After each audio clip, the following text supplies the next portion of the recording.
কেউ যদি আমাকে প্রশ্ন করে সুখ কি, আমি হয়তো সঠিক উত্তর দিতে পারবো না। কেউ যদি আমায় প্রশ্ন করে দুঃখ কি, বলবো আমি খানিক হেসে, সে তো আমার আপনজন, নিত্যদিনের সাথী। আমি দুঃখকে আপন পেয়েছি যখন আমার বয়স ছিল 9 কিংবা 10।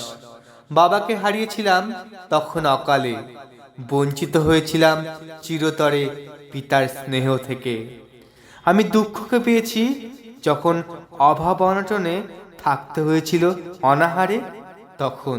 আমি দুঃখকে পেয়েছি যখন অর্থাভাবে বন্ধ হয়ে যেতে বসেছিল আমার লেখাপড়া, অভাবের আগুনে পুড়ছিল আমার উচ্চশিক্ষা লাভের স্বপ্ন, তখন।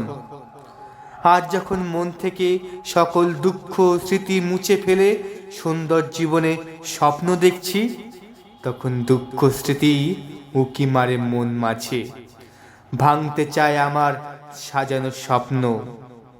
এমন করেই কি জীবন যাবে, ভাবছি অবিরত।